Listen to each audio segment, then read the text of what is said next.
What's happening, everybody? Justin, Bridgewater's finest on YouTube, Blockbuster_guy on Twitter, fueled as always by the incredible folks at Nerd Tees and a 6-day vacation that is all right in front of me. And welcome to week 14 of my weekly CFL football pick show for the 2021 CFL regular season. And we had a bit of a breakthrough week back there in week 13, the Halloween week. It was spooky, but it was special, and let's talk about it. 3-1 straight up and even money against the spread.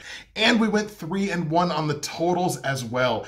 8-4, and that's the kind of week that we're used to around these parts. That's the kind of weeks that we've been looking for with consistency all season long. I'm happy to have gotten it last week. Now it's a matter of building the momentum. 8-4, it's 67%. 2 out of 3 ain't bad. We will certainly take it. Now 28-22 picking the games straight up, which in this kind of a season, I think is something a little special to be 56% with how many upsets and just weird stuff has happened in the CFL this year. Still 4 games underwater against the spread, 23-27, but we've still got time to even that record up. The totals look off of a 3-1 week. It's not completely out of the question that we might even up these totals even by the end of the week. See how confident and cocky I'm getting now? I'm talking about evening my over-under records. And if you know anything about me picking football, it almost seems laughable, but it's not outside of the realm of possibility. Now 73-77 on the year, 48.67%. We are right there. We are only 4 games underwater overall for the season. This thing is possible. Ride along with me. We're going to get there. Since we are entering week 14 of a 16-week season, it is that time of year to start talking about the playoff picture. I know we've been talking about playoffs for the last couple of weeks, if we want to be perfectly honest, but really taking a look at how the playoff picture is starting to take shape.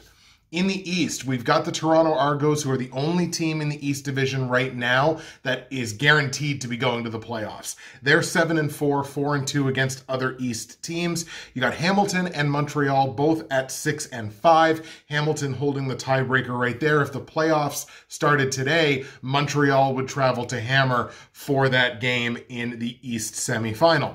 Ottawa, of course, at 2-10. They're the only team that is currently eliminated from playoff contention, which means, yes, even the Edmonton Elks at 2-8 on the season, even the Elks could still possibly make the playoffs. Winnipeg, of course, has clinched the West Division at 10-1. They have not lost to a West Division opponent all year long. Saski is also in the playoffs. They are locked in at 7-4, only 3-4 against West Division opponents, so they've struggled inside the division.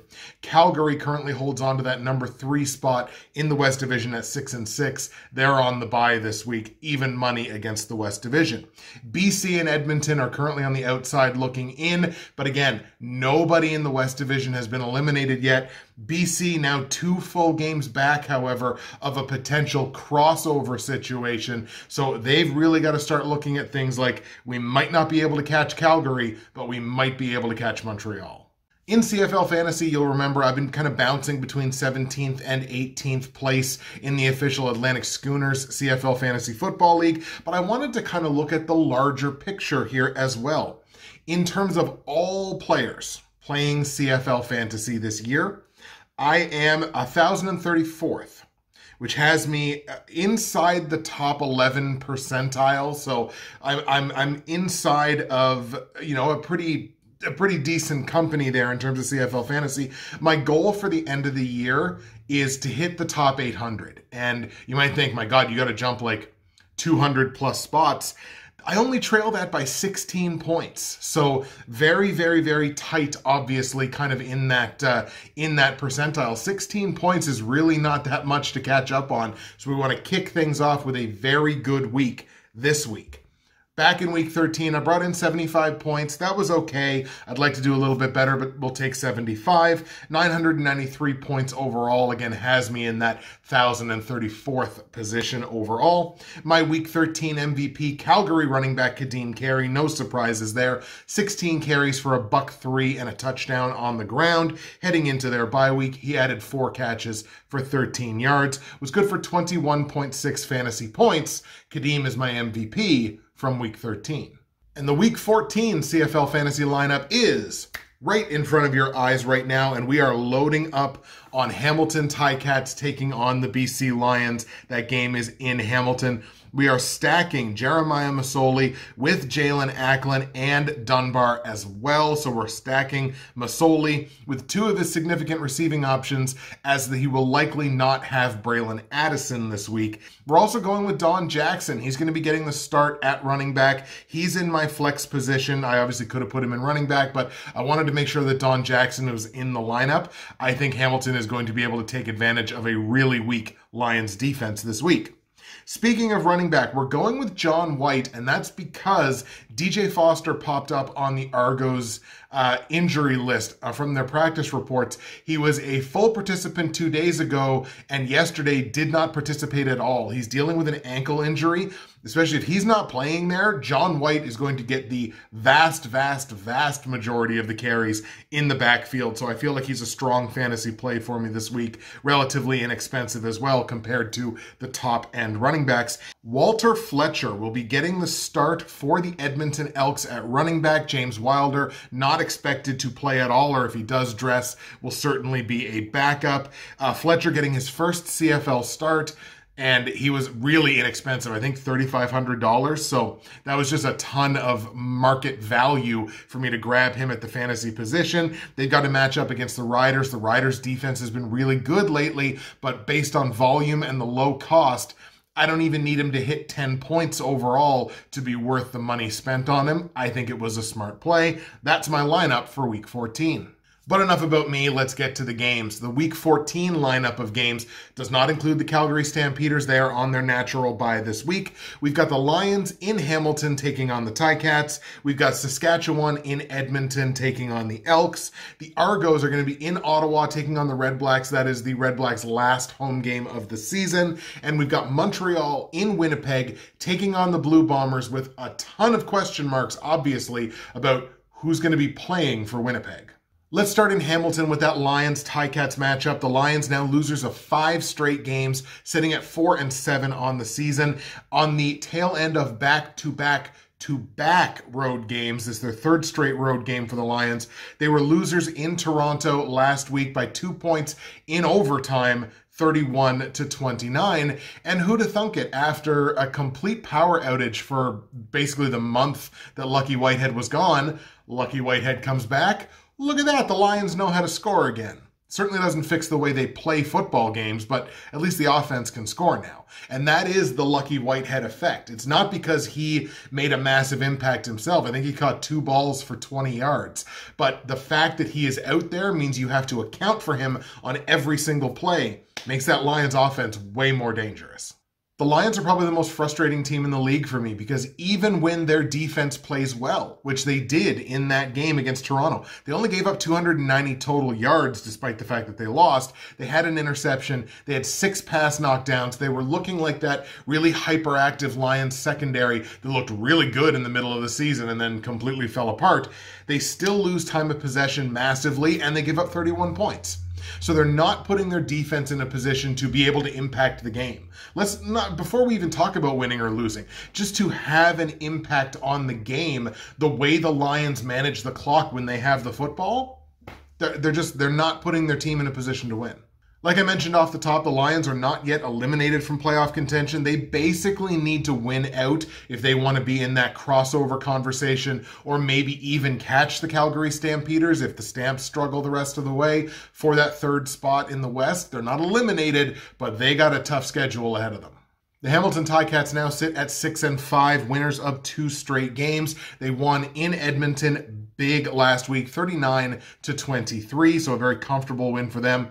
I think it's still fair to ask the question of just how much we can trust these last 2 wins, because again, they were against Edmonton and against Ottawa, and the Ottawa game they played at home. So I think it's still fair to ask the question, but what can't be questioned is the fact that Jeremiah Masoli is back. Since he came back in Week 9, he's completing over 75% of his passes. He's thrown for 1,261 yards, 7 touchdowns, a big fat 0 in the interception column. He's added 99 yards on 12 carries, so he's even running the football, moving the ball on the ground.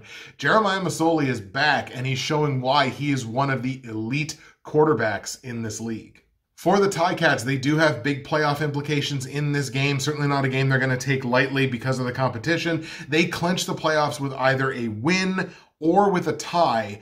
And if they beat BC in this game, they eliminate the possibility of any Western crossover whatsoever. So this is an important game for every team in the East Division, aside from, of course, the REDBLACKS, who aren't in contention anymore. But this eliminates the possibility of that crossover. If Hamilton can beat BC, BC would not be able to catch anybody in the East for the crossover spot. This game is very simple for me. One team plays a style that is conducive to winning football games. One team does not. And I've been talking about it all season, and that team abjectly refuses to change the style of game in which they play. Therefore, I'm not going to pick with that team. I'm going to be taking the Hamilton Ticats in this one because the Lions don't play winning football. And if Lions fans are upset at me saying that, too bad. On the line, Hamilton's laying 6.5 points as the home favorite here.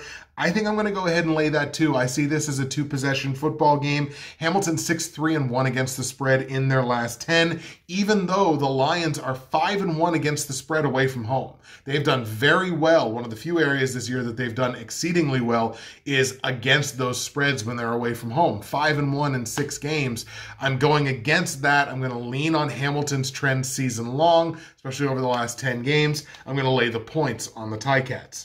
Total in the game set at 44. These two teams have combined in their last 6 games overall to hit 5 overs. So I'm going to lean over on this one. We're going to go over the 44 points. It's not going to fly because that's just not the CFL of 2021. But I do think we do hit the over, probably on the last scoring play of the game. Let's go over 44 points in BC Hamilton. We're going to go Ticats 28, Lions 17. Let's go to Edmonton now. Saskatchewan Roughriders in town taking on the Elks. Saski has clinched a playoff spot. They're going to the dance, I think, for the 5th straight season or something like that.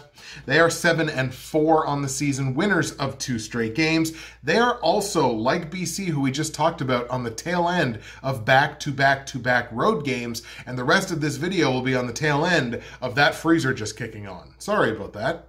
Riders with a 19-14 win in Montreal last week against the Alouettes, and you can tell over the Riders' basically last 4 games plus, the Riders really want to win football games on the defensive side. They've done it now in back-to-back weeks, 2 really good defensive performances to get a couple of wins, avenging the losses against Calgary and then beating Montreal in Montreal. They want to win it on the defensive side. They've done it now in back-to-back weeks. That defense is humming along.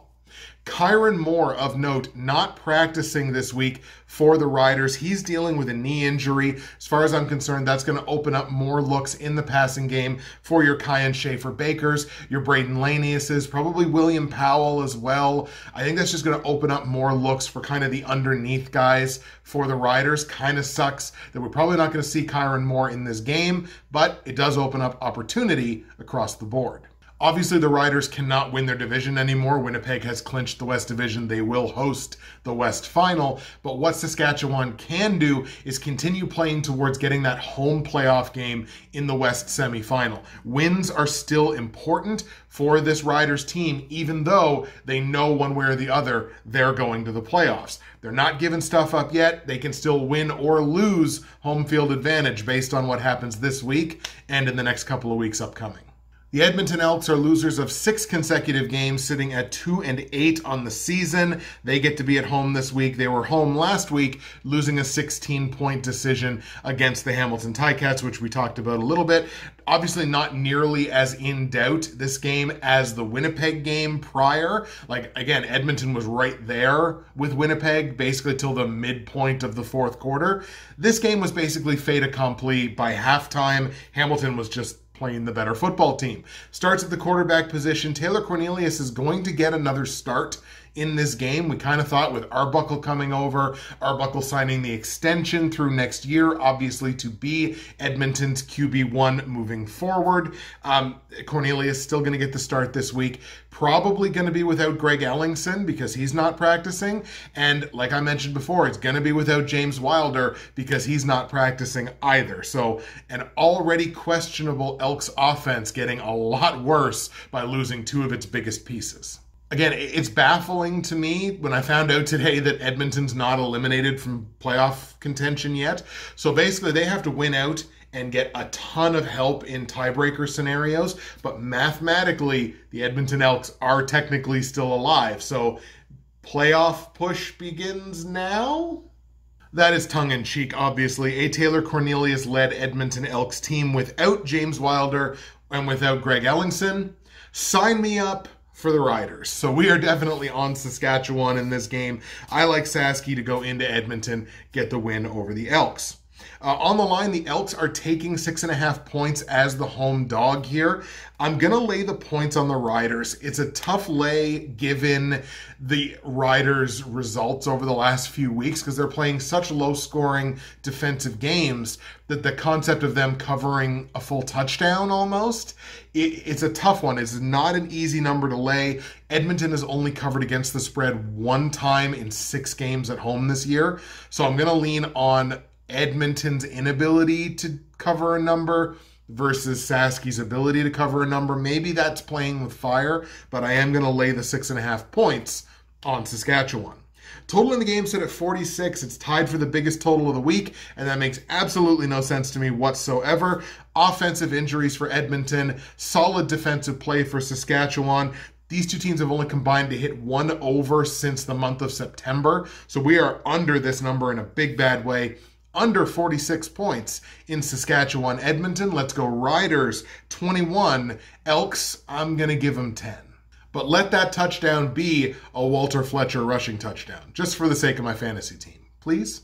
We pause now in the game previews for this week to, of course, shout out our great friends and sponsors at Nerd Tees. Ladies and gentlemen, nerdtees.ca is where you need to go for dozens and dozens of incredible loose leaf tea blends, matcha teas, green teas, black teas, any kind of tea accessory that you need. You know the folks at Nerd Tees have got you covered. You're going to want to go to nerdtees.ca and use my promo code, which is BWFinest. That is going to save you 15% at checkout. You're going to get free shipping in Canada on any order over $100, which is an excellent deal. And if you're one of my American viewers, you're going to get a great conversion rate on the US dollar.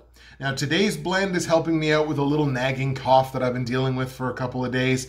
That is the lemon ginger, and it's just a cup of happiness when you're not quite feeling your best. Nerdtees.ca, a ton of great options for you. Use my promo code BWFinest, save your 15%, get your free shipping, find yourself something to love, or find someone you love something to love. You can do it on nerdtees.ca. Let's go to Ottawa now for a battle of Southern Ontario. Toronto taking on the Redblacks in Ottawa. Toronto 7-4 on the season, clinching their spot in the CFL playoffs in 2021 with that 31-29 win over the BC Lions in overtime last week. Some may call that win gutsy. Some may call that win fortunate.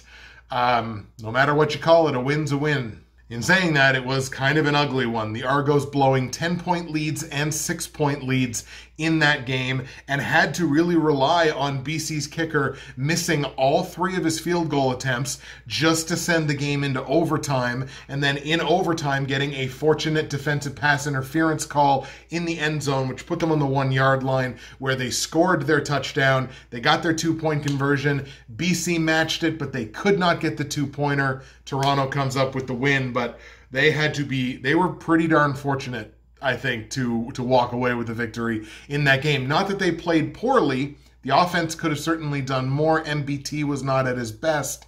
They did enough to win the game, but they had to get some luck too. The Argos still have plenty to play for here in the East Division. The East Division is not clinched yet, so they could still technically host the East Final, or they could get a home game in the East Semifinal, or they might have to be on the road in the East Semifinal. There's still tons to be decided in the East Division. A loss in this game against this competition would be a very tough pill to swallow moving forward. I'll just say that. The Redblacks are losers of 5 straight games, sitting at 2-10, the only team in the CFL so far to be eliminated from playoff competition. Their loss against Calgary last week was a double up 26-13. Game was closer than I gave it credit for by like a point, because I think I had this game 31-17. So, it was a little bit closer, but it's something. And look, Ottawa didn't suck in this game. They led this game 10-3 at the end of the first quarter, so they certainly didn't suck. Caleb Evans putting up 241 total yards in the game, including 68 yards rushing on just 8 carries. He was the leading rusher for the Red Blacks in this game. He moved the ball. The problem was they only put up 2.4 yards per play on first down. Think about this. In a 3-down football league, imagine starting every fresh set of downs facing 2nd and 7. Like at best, on average. Think about how difficult that is. That would be the NFL equivalent of that is like facing 3rd and 6 on every set of downs. You can't operate an offense that way. And unfortunately, Ottawa's offense really did not have it in that game last week. They also allowed their quarterback to get sacked 5 times, which certainly does not help anything. Even with nothing left to play for here in 2021, it would be kind of nice to see the Red Blacks get a win on their home field for a fan base that has suffered through quite a bit these last couple of years. It would be no less special to them to be able to do that. So don't think Ottawa's playing for nothing in this game. I think you're probably going to see Timothy Flanders in the backfield. I think that's the right way for them to go. I genuinely have not been overly impressed by Delance Turner. Not that he's been bad, he just hasn't blown me away. I kind of like to see Timothy Flanders get another crack at the RB1 spot on this team. And anything can happen. I'm going to sound like a broken record here, and I will apologize for that ahead of time, but playoff teams cannot afford to lose to the Ottawa REDBLACKS. They just can't. And that's just the reality of the situation. So if Toronto is the playoff team that they have proven that they are up to this point, they can't afford to lose a game like this. So I'm going to take the Argos to win the game. Of course, the game being in Ottawa. Going to take Toronto, but I'm hedging my bets against the spread. On the line, Toronto's favored by 10.5 points. The team that I saw last week play against the BC Lions, I don't think I would feel confident laying double-digit points on that team. It's just too many points. And over the last 3 games, the Argos are being outscored by an average of 6 points. So their defense is not really matching up to the good things that their offense is doing. So to lay double-digit points on that team, I don't think I can do it. I think you kind of got to a little bit and take the Ottawa REDBLACKS plus the 10.5 points at home. They might win this game outright. So 10.5 points, I think you should feel pretty happy in taking that. Total in the game here set at 46, the other game that is tied for the highest total of the week. Argos are 8-3 to the over in their last 11 games. That would be all season long. They've also hit 6 consecutive overs. Neither one of these defenses are very good. I think this number is going to go over by a couple of points, but it's going to go over.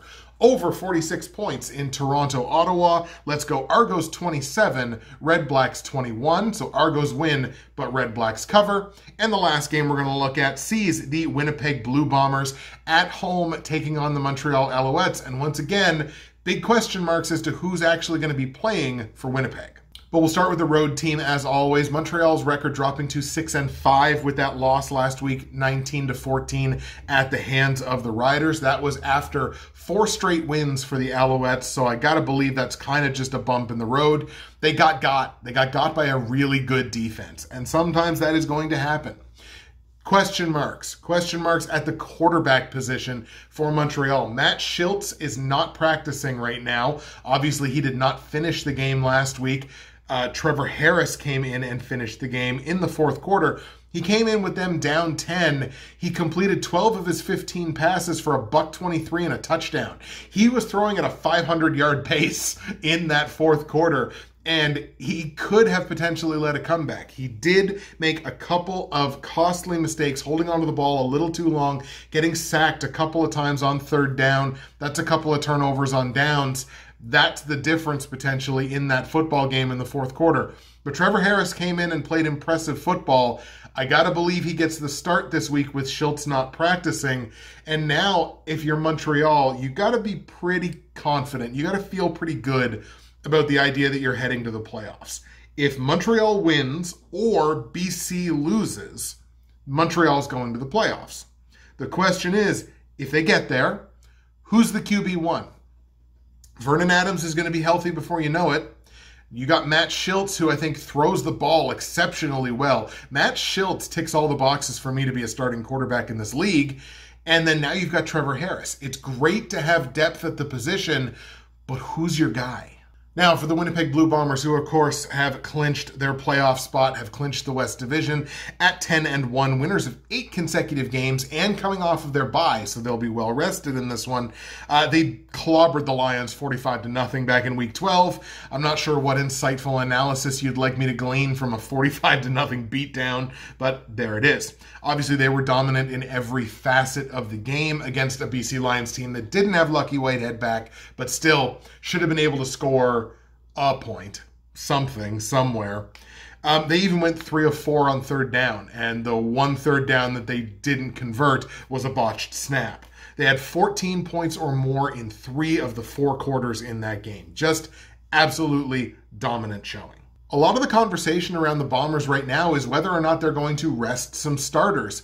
It feels really early for me for that because you have 3 weeks left in the regular season and you know you've got the bye week. You know you're hosting the West Final. You know you don't have to play the West semifinal. So all of your players are going to get that rest right before your game. You don't want rust to set in. So all this conversation, it feels a little early to me, but when you're a team that's coached by Mike O'Shea, literally anything can happen. We might see Taylor Zach Collaros, let's say Taylor Cornelius. We might see Zach Collaros not get the start in this game. We might see Johnny Augustine draw a start at running back. We may see some wide receivers get rested. Some players on the defensive side get some rest. You might not see Adam Bighill. The way that I'm kind of looking at this, rather than like full-scale resting starters, I think you almost treat these last 3 weeks as like a modified preseason almost.